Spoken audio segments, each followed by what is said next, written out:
Hi, and welcome to Beyond the Barracks, the podcast when service ends, the story begins. And it's about meeting veterans, service personnel, and members of civilian life that support the armed forces. And today I'm incredibly honoured to have Kev Wills here, who is a veteran, a fantastic artist, and the proud artist who started the Fallen Afghanistan project, which we'll delve into. So thanks and welcome. Hi, how's it going? Yeah, good. Yeah, all the better for having you on and finally meeting. We've done a lot of virtual talking over the years, so We have, yeah, yeah, Finally actually spoke to each other now. yeah, exactly. Yeah, in this Mm, crazy technology world. yeah. Yeah. So we'll get straight into it. So, what did your younger years look like, and why did you end up joining the military? Well, as a child, I had a great childhood, really. Both parents were absolutely amazing. My mother and father. My father was a firefighter for nearly 30 years in the West Midlands Fire Service. And yeah, I had a great upbringing. Me and my brother. He's 3 years older than me, my brother is. And in 91, he joined the Royal Corps Transport. He took the military path as the old junior leaders at 16 years old. All right. So he pretty much left home at 16 and started his military career. And around the same time, I was joining Army Cadets. And I had a good 3 or 4 years in the Army Cadets. And I absolutely loved it going away. I think it all stemmed from a military background from probably my granddad, who was in the Royal Air Force during the Second World War. And yeah, he was during the Battle of Britain and everything. So he didn't say much about the war. But yeah, we had a great upbringing. More outdoors and adventures, and none of this like technology nowadays. It was Yeah. more of climbing trees and getting out in the fields and stuff, and yeah, basically going out on our bikes and everything. So Yeah. yeah, So you followed in your brother's footsteps. yeah, pretty much. Yeah, when I was 16 as well, I applied as well. It felt only natural to sort of go in the same footsteps as my brother, in logistic wise. Obviously, after I joined up, it had already amalgamated then, the Royal Corps of Transport in 93. And then I ended up joining in 94, which was now known as the RLC, the Royal Logistic Corps. Yeah. And my first posting was obviously very local because there wasn't much choice, to be honest, around the 90s. It was either Germany or the UK, and that was it, really, because there was not much else going on. So yeah, I basically ended up joining my younger years in the army in the Royal Logistic Corps. So yeah. Yeah. So yeah, I mean, I started in the cadets, and I was RCT, and Oh, then okay, yeah, yeah, I was still a cadet when it changed over to the RLC. yeah, But yeah, it's a I'm a massive advocate of the Army Cadets because obviously I'm still an instructor, so it sets a lot of people off in a really good path, doesn't it? yeah. It does. Oh, it certainly does. I mean, just the weekends away from mum and dad when it was such a young age, and the bond that you have and the friends that you make within the Army Cadets, he's pretty good actually. And then the annual camps, obviously in the summer, so going away for 2 weeks at a time. It's pretty daunting at first, but then you get excited and then you get more used to it being away from home. And it is great. The Army Cadets, they do set you up, I think, for a military career if that's the path that you want to take. Yeah, definitely. Did you find basic training a little bit more easier because you were a cadet? Yes, I did. Yeah, to be honest, and my fitness levels are not like today. My fitness levels were pretty good at the time, and yeah, I was always at the forefront in training, in basic training, always at the front, and there was usually three of us. I forget his first name, but he was Bond and Buckley and me, and we was always at the front in the runs. Yeah. So yeah, it was pretty You good. beat the best PT, were you? Yeah, pretty much. Yeah, we loved it. We absolutely loved the rivalry as well. But we ended up Yeah, becoming really good friends in basic throughout basic training. yeah, So yeah. yeah. Yeah, it's definitely. I think it helped my military career.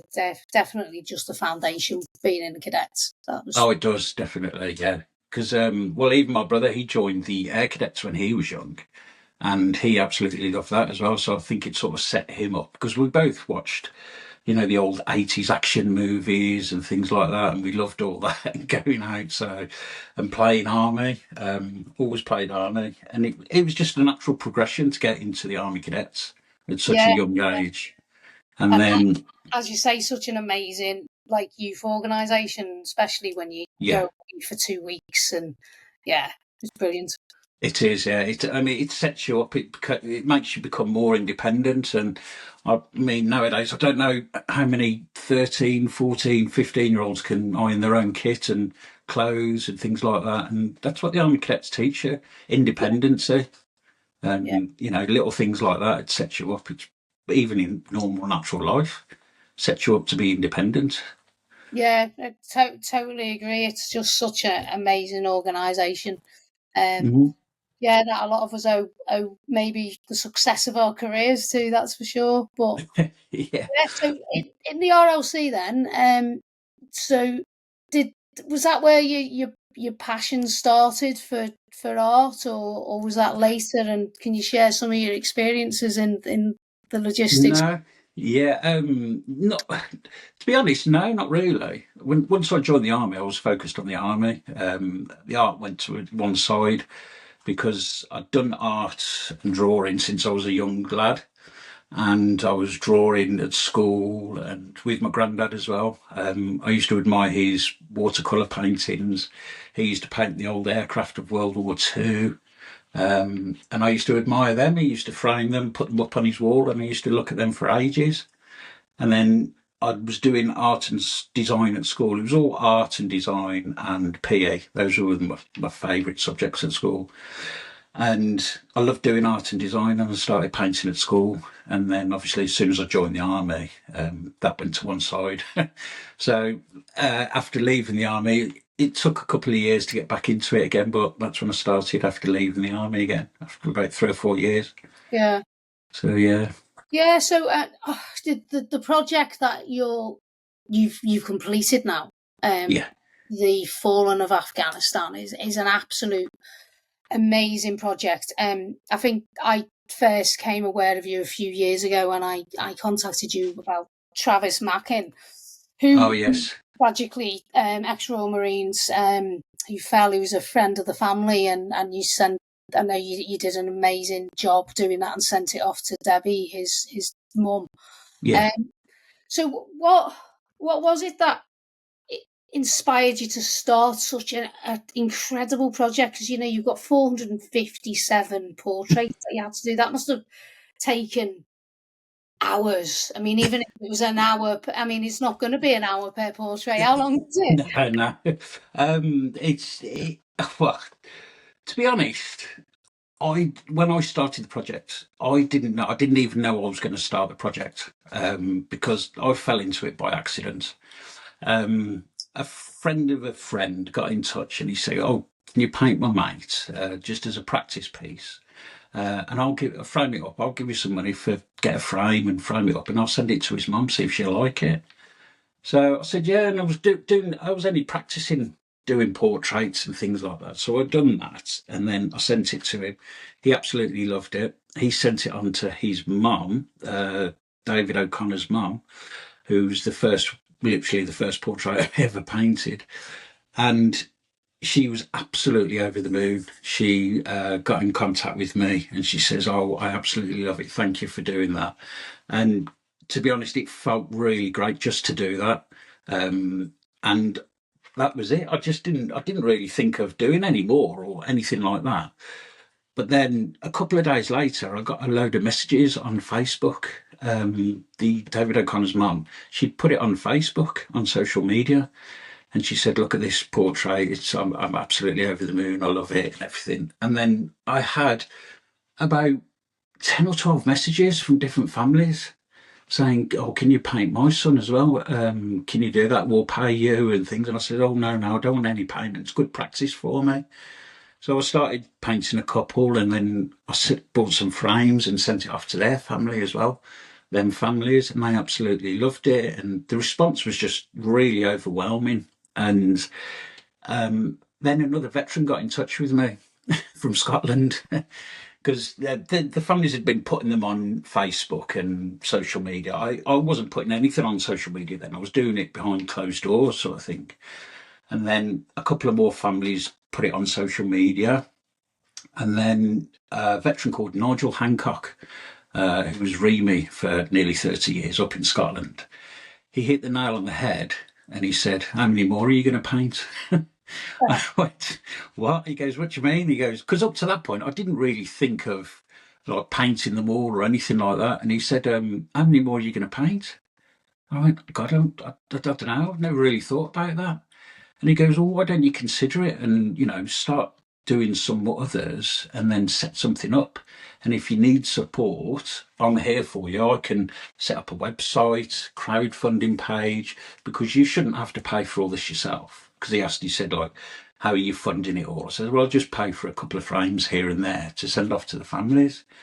He says, "No, you shouldn't have to do that." He says, "Get people to pay charity-wise or, a crowdfunding page and then go from there. That will cover all the costs of delivery costs and frame costs and things like that."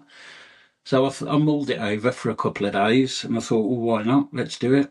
And then we found out there was obviously 457, although officially it's 458 because the last soldier, got his name now, he was from the Royal Scots, died in 2021 from his wounds received in Afghan. Um, So he's officially the last one. But yeah, so I went back to the start, 2002, and said, right, let's do it then. Let's set up the project. So Nigel set up a website. He set up the crowdfunding page every month to roll over. So whatever funds were in there, I'd be able to order the frames and get them to the post office and box them up. It's ordering little things like you didn't realise, like tape for the boxes, the actual boxes to get sent in and yeah, things like that. really cool, doesn't it? Yeah, and I didn't think of any of that. And I thought, well, hang on, I've got to pay for some tape here. I've got to pay for framing tape as well, the actual frames, certificates for each portrait, and then obviously fragile tape for the boxes, bubble wrap for the boxes. I didn't think of any of that. I was like, oh God, I didn't think. So luckily, Nigel set up this crowdfunding page, and that's where all the costs went basically to get them all boxed up. And yeah, I went back to right back to 2002 with the first casualty. And I said, right, I'll start there. And then as word spread on social media and things, more families got in touch. I'd stopped what I'm doing from 2002, whichever portrait I'm on, and then whichever family requested one, I'd start on that portrait then. And then I'd get that one done for the family who requested it and then get that sent out and then carry on if no more requests had come in. And then I would when I'd finished a portrait, I'd put it on social media and say, does anyone know the family? Does anyone want the portrait? Does anyone know the family to get the portrait to? Any of the next of kin or anything like that? And that's the world of where I thought social media had the biggest impact on me because of how many people got in touch with me saying, I know his mum or I know the family, like your case as well, Gina, with Travis McCann and things like that. It was little things where the families got in touch, a friend of a family. And that's how it all started, really. So, Yeah, and it's incredible, isn't it? yeah, The power of it all, our whole project, yeah, is yeah. remarkable. So, what what would you say the kind of biggest challenge has been? Has it been sort of logistics, or has it been the emotional side of it? Um, I would say, well, the biggest one was the emotional side. Um, Especially when it came to a couple of the guys that I actually knew as well, who I served with. The, yeah, the emotional side, and when the families got in touch with me, They'd even either phone me or can we call you or send me letters. And I had so many letters from the families over the period of a few years that saying thank you for, the portrait and everything. And such lovely words and emotional words coming from the family. And that's when every time I read that a letter, it was emotional for me, knowing that, and they all seem to have a common thing as well, all the families, and that was, we can't believe after all this time someone is remembering our loved one. And that hit the nail on the head again with the project. It was all about remembering the fallen, and that's all it was, and letting the families know that by doing that, by sending them the portrait. um, but yeah, that was probably the most difficult part, the emotional part. Logistic wise, that's where I had my dad to help out as well.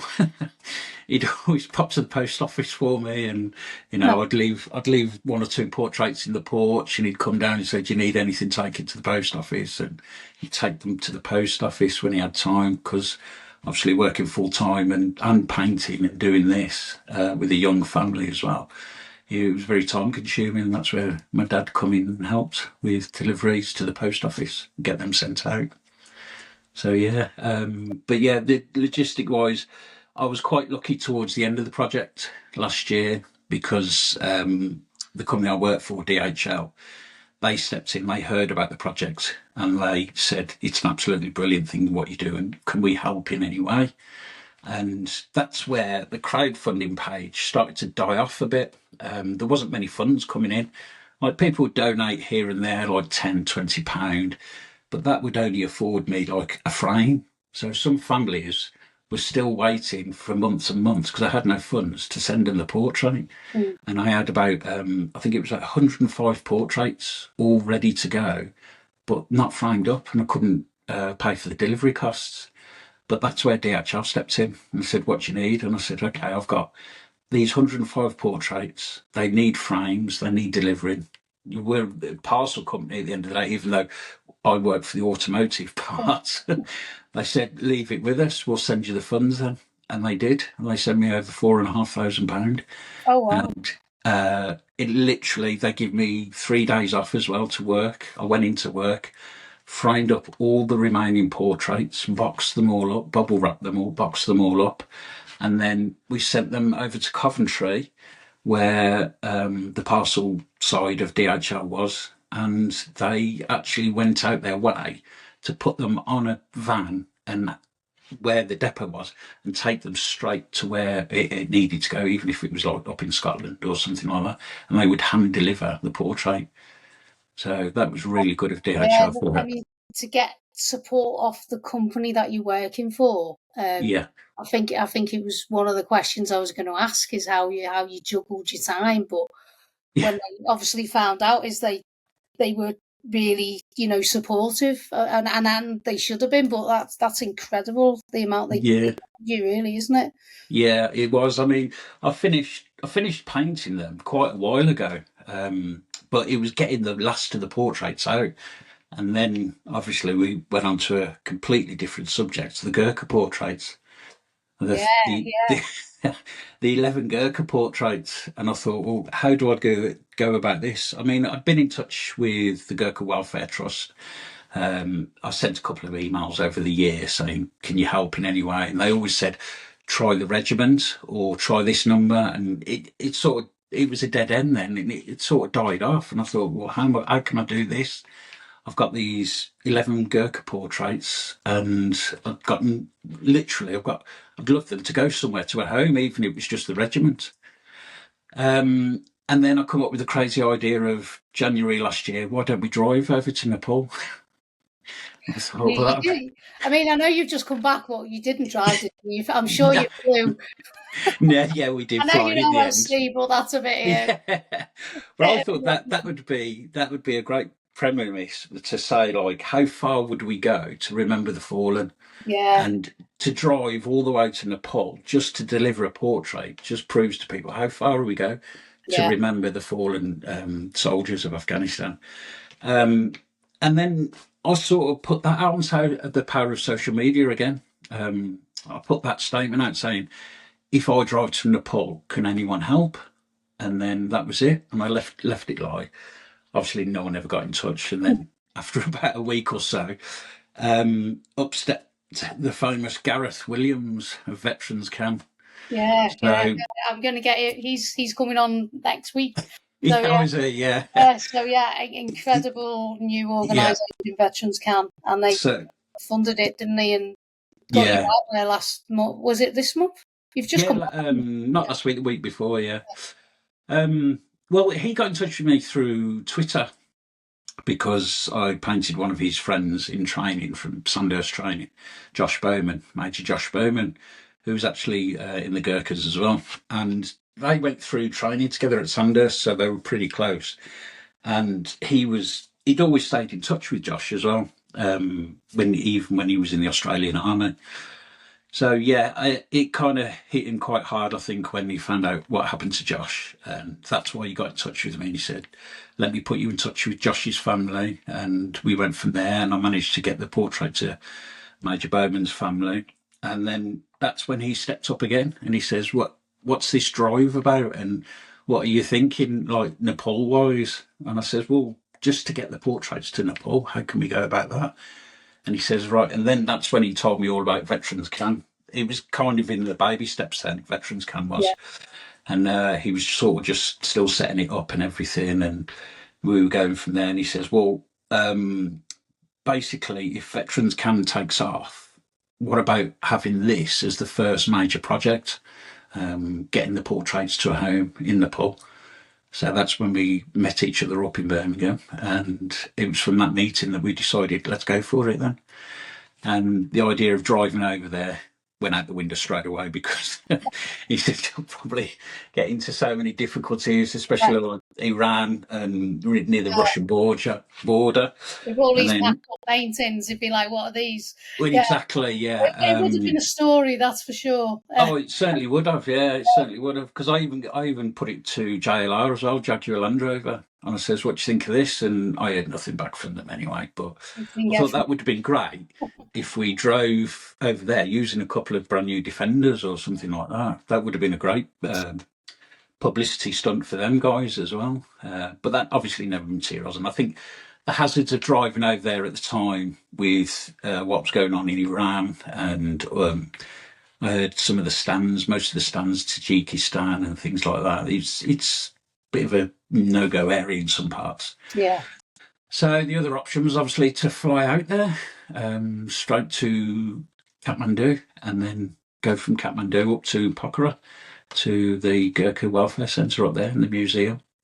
And that's how veterans can come in. And then over the year, Gareth has been absolutely amazing. Truly, truly outstanding and amazing guy. Raised all the funds for everything for me. Another friend of his who's in training with, Christopher Jelf, he was the photographer, and Harry Buda Magar as well. Yeah. And Harry, yeah, so inspirational person, yeah. Yeah.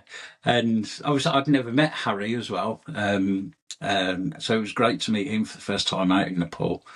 And yeah, he'd raised all the funds for Veterans Camp through various ways, like a golfing day at the Belfry, things like that, auctions, raised all the funds, and then flew me and Chris out to Dubai, from Dubai to Kathmandu.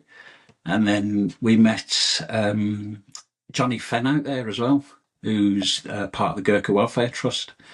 And he said, like, you can come and stay at my house, obviously, while the ceremony happens, and we get the portraits in place and things like that, and get all the families, organise all the families to come together for this ceremony in the day. And Johnny Fenn kindly put us up in his house, and he says, you can either, when you get to Kathmandu, you can either fly to Pokhara or take a drive. And I thought, well, we'll take a drive if possible to see a bit of the country. And obviously, he said it's a 20-minute flight or an 8 or 9 hour drive. Yeah, because of the road. Oh, okay. Yeah, because of the road. So I said, well, it can't be that bad, surely. And then I saw the roads and I went, oh, yeah, I see what you mean. So, yeah, it was a pretty wild ride up there. And yeah, it's amazing, truly amazing experience just to drive up there. Just that 8 hour drive, it's just an amazing experience. But yeah, we first got there and we met Harry on the first night. First time I met him, and God, he's like a celebrity over there. He is. He really well, is. he's pretty celebrity over here, but over there, Oh, I mean, I served with the Gurkhas for a good at least 4 years, and yeah, I could they're incredible people, individual, yeah, yeah. and Harry's he's just a character in himself, isn't Oh, he? he is definitely. Yeah, Which is, yeah. I I mean, thought time that. there must I be. honestly thought they were going to throw rose petals down in front of him every time he walked. I'm Honestly, sure he deserves it, to be honest. yeah, he certainly is a celebrity over there. So, Yeah, but yeah, he's so down to earth and he's so funny as well. And yeah, not yeah, once did I see him not smiling. He's always smiling. yeah, And yeah, he's just a great lad. He is such a great lad, and for what he does as well, it's just amazing. So yeah, we had him on board, and yeah, the ceremony came, and uh, very, very emotional meeting the families. yeah. And when they unveiled the portraits in the museum, obviously you could hear a few tears and crying and things, and it was like, ooh, that's when it sort of hit home for me. Is that the first time you've like physically presented portraits to families? Or, is that No, the well, first time you've done it before? yeah, I've done it a couple of times Or before. mass, I guess, it must have Yeah, been such a significant moment in their lives and yours it to was. Yeah, it certainly was. Yeah, meeting the family. I didn't get to meet most of the families, obviously, because of all over the UK. In fact, all over the world, Canada, Australia, Hong Kong, things like that. But the two families I did meet was the sister of one that actually went on to ITV this morning. They got invited down there to present the portrait to her on the yeah, show and I think everything. I remember watching it. Yeah, Yeah, so yeah, that was quite nerve wracking. And yeah, don't do TV. Yeah, so I'd done that, and then the other one was Staff Sergeant Brett Linley. He was logistics as well, EOD. His family were from Birmingham, just up the road from me near Cadbury World. So I took a drive up there and presented them with the portrait, and they absolutely loved it. And that was very, very emotional for me. To sit down in their house and actually hand the portrait over to them was emotional. yeah. But it didn't. Nothing was nothing. It didn't compare to seeing all of the families in Nepal at the museum when they were all sat there with Lieutenant Colonel John Cross as well, JPX, who's a legend in the Gurkhas, who actually lives over there now. Because I've done a portrait for him as well for Yeah, his 100th birthday. yeah. So I think I just saw that recently, wasn't it? yeah, yeah. I've done a portrait for him, and he was sat with all the families with Harry as well. And yeah, seeing the families really brought it home to me then. And I tried to speak to some of them, and obviously the language barrier and things, but you could see how emotional it was for them. Um, Knowing the fact, and it's the fact that it's the same for the UK families, wherever you are in the world. It's like they have obviously got a strong bond, and seeing their loved one again is exactly the same reaction as anyone else across the world, I Mm. would imagine. The same with the UK families. Yeah, Uh, it's kind of a universal leveler, isn't it? Grief. yeah, for someone to let you know that they're thinking of their loved one at the end of the day, and look, they're like by having a painted portrait of their loved one, lets them know that someone is thinking of them. Yeah, it's probably, through it you probably learned how important it is what you're doing, and how it brings a sort of healing to the families. I know as you were saying, it Yeah, lets you know that people are still thinking about their loved ones. yeah, exactly. Yeah, and I think that's what the most joy that the families got from it. It lets them know that someone out there was thinking of them, even after all this time and everything. Yeah, that's when it kind of hit home for me, especially in Nepal, because it puts closure on the project for me as well. Yeah. After all this time, I've actually still got a couple of portraits just to get sent out to the families because I've only just got in touch and things. So, but yeah, there's only one of them in fact now. But that seeing the Gurkha portraits in the home at the Gurkha Museum with the families, it put closure on the project for me after what 3.5 years, nearly 4 years. So yeah, And I want, Dur- what during do that time, I even painted the Australians. you, During that time, I even painted the Australians as well. oh, wow. Yeah. Yeah, So, because when I seen it finished, all then. Yeah. yeah, when I finished all the UK Fallen, a couple of guys over in Australia got in touch with me and they said, "Would you do the same for our guys? And we'll sort it out logistic wise over here." So they lost 41 guys. They did the Aussies. So painted all them. Didn't take me as long, obviously, than the UK one. But I painted them within the year and then got them over to Australia and they got sent out to the families as well. So yeah, Yeah, that was it's pretty an good. incredible, legacy that you've you've left. Yeah, I like to think so. Yeah, hopefully it is. Like I said, it was all about remembering them all, Mm, remembering the fallen, and that's all it was all about at the end of the day, and letting the families know that. mm. So yeah, And that's kind of your message that you want to convey to everyone, isn't it?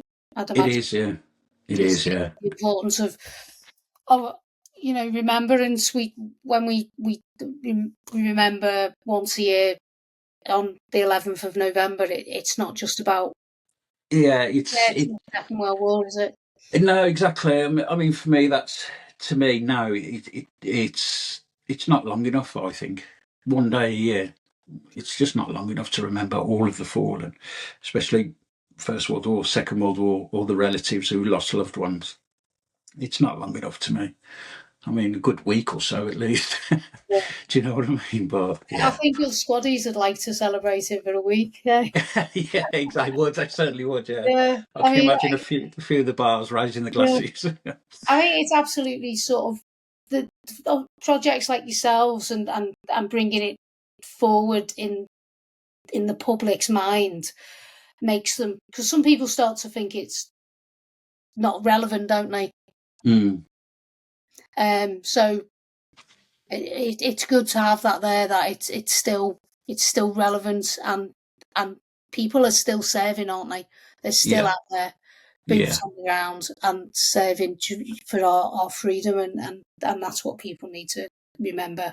Exactly, yeah, exactly. I mean, I've still one of my friends I went through training with. He's still in the army at the moment. He's certainly an old guy, pushing on nearly probably 25, 26 years. So yeah, but to hear his side of things now, since Afghanistan and Iraq, it's kind of upsetting in some ways. Obviously, see all in the news now about what's happening in the armed forces, people leaving and things like that, and it kind of reminded me of when I left as well, because I think when I left, it was a quiet period in the late 90s, early 2000s. Nothing was happening, and Northern Ireland was dying down, Bosnia had finished, things like that, and it was just a case of exercise in the UK. And that's it. It was Yeah, you're either getting posted to Abingdon or you're going posted to Catterick, because obviously Germany was shutting down as well, and yeah, it was all shutting down. But then obviously Iraq happened, and it all kicked off a surge, I think, of recruitment, and then completely different generation coming into the army. Then had to have their head screwed on because of Iraq and Afghanistan, yeah, and had to get the drills right at the end of the day.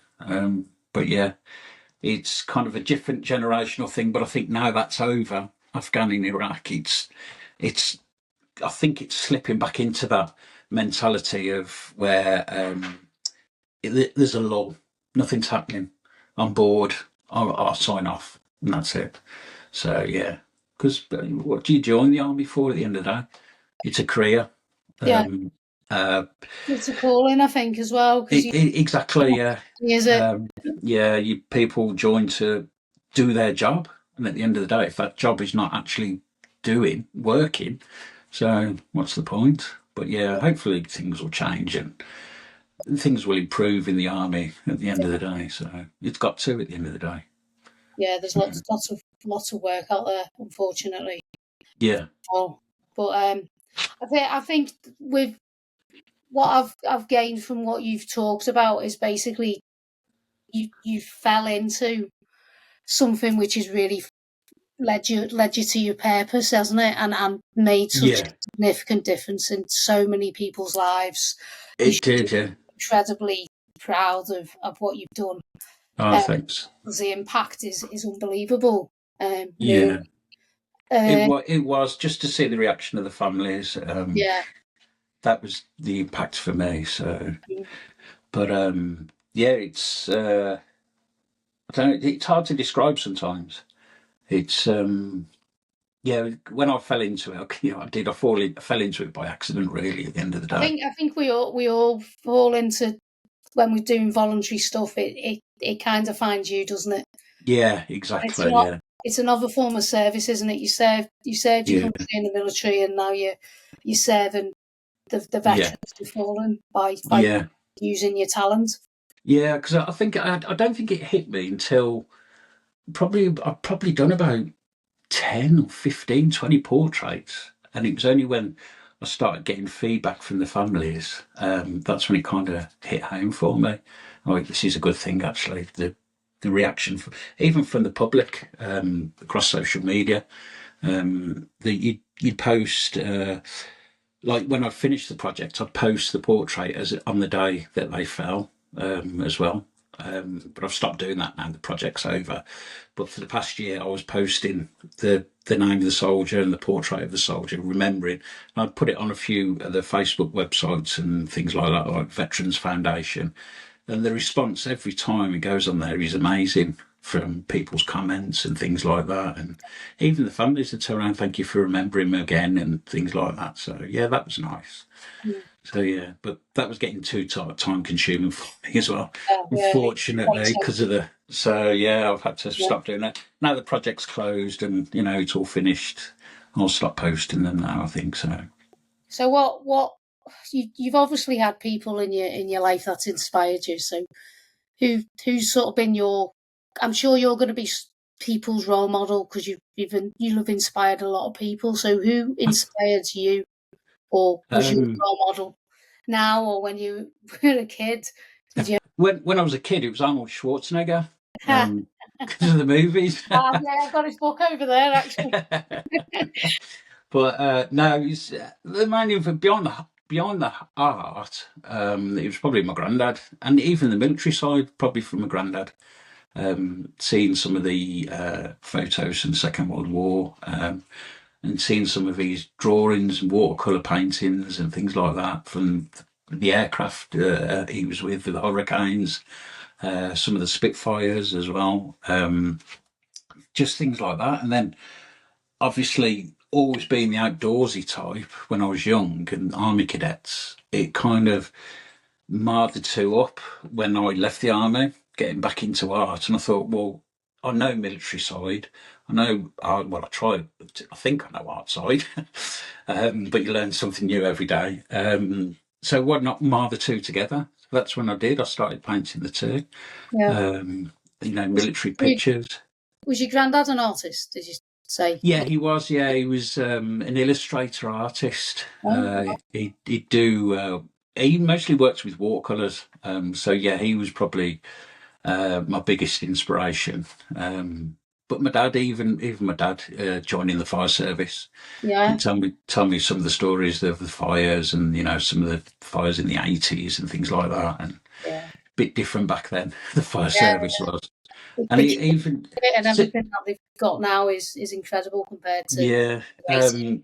just seeing the uniforms, like growing up in the fire station at Solihull, just going up and down the pole as kids and things like that, and growing up with guys in uniform all around, and Yeah.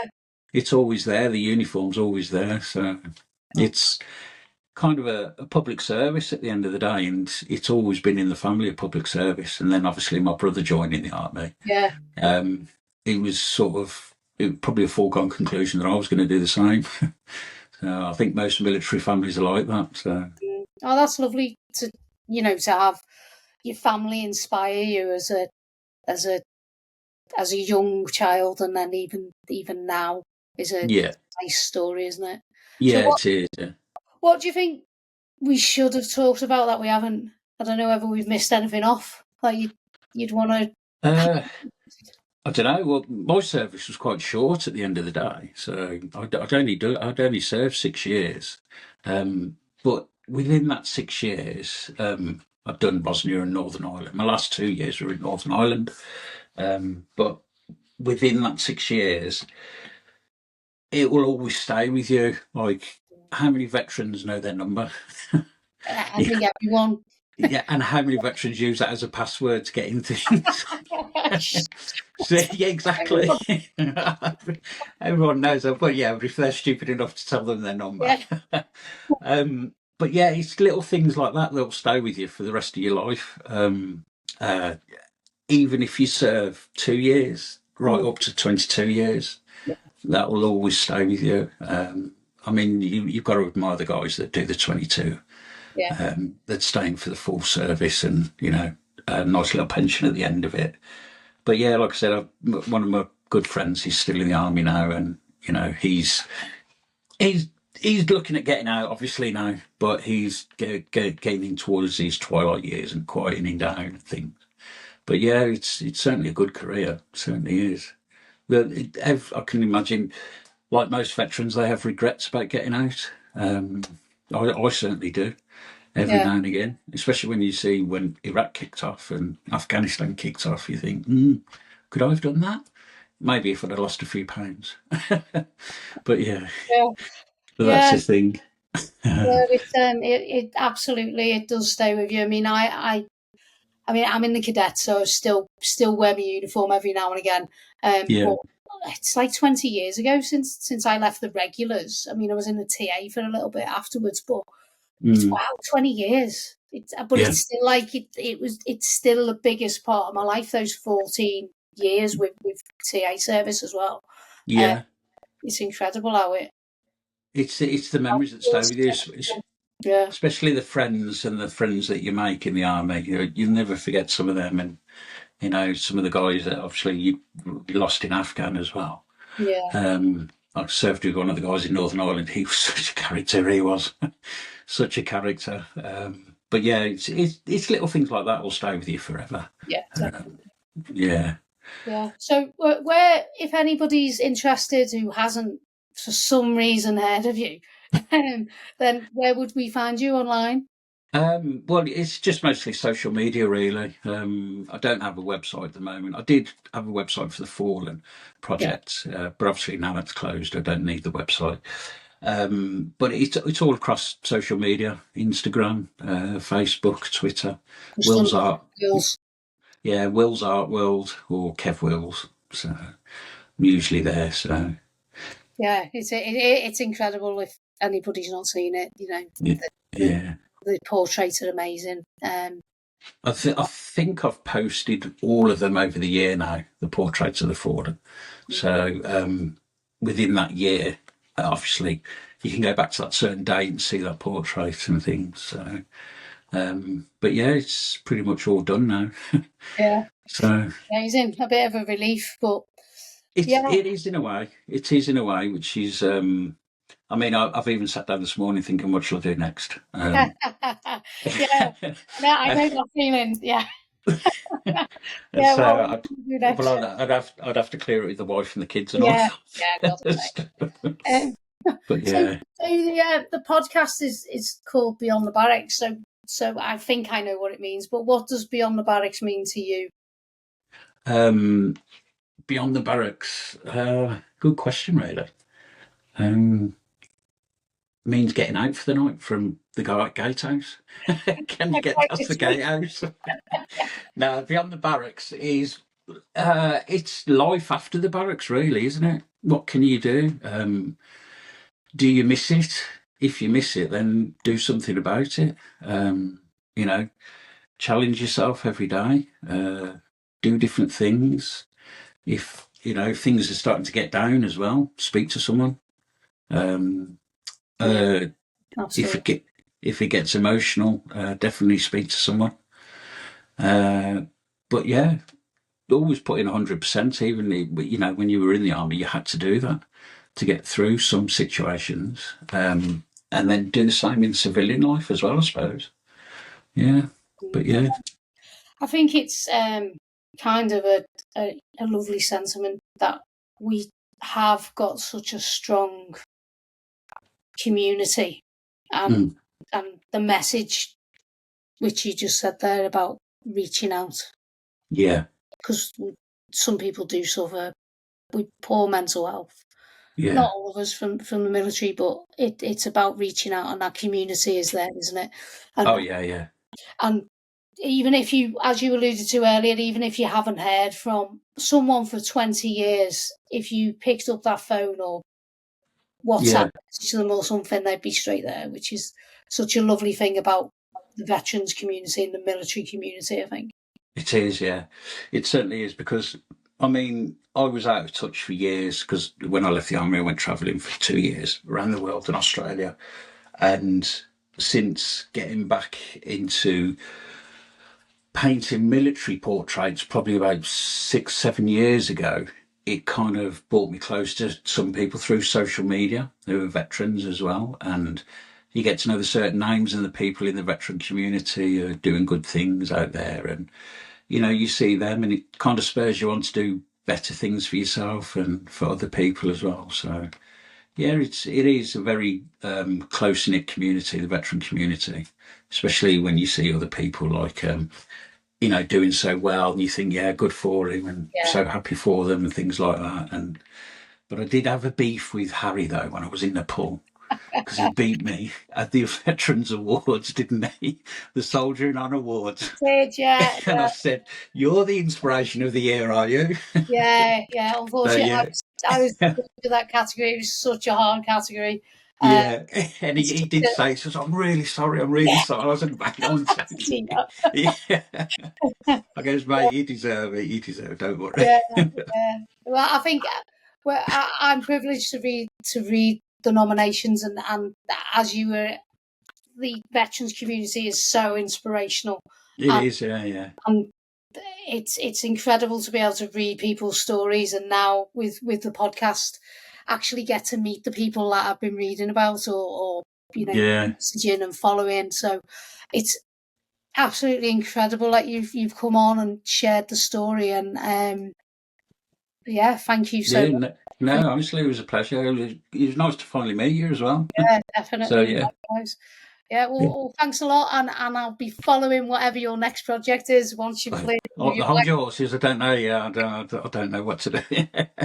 I've just got a couple of thoughts running through my head, but Yeah, I I don't bet know. you It'd are. be a long time off yet. So Yeah, a couple of okay. months anyway. Yeah, yeah, yeah. So Certainly will. yeah, well, take care, and I'm sure we'll be in touch and see each other. Yeah, we'll speak soon. Thanks, Gina. Take care. All right. Thank you. Thanks. Bye. Bye.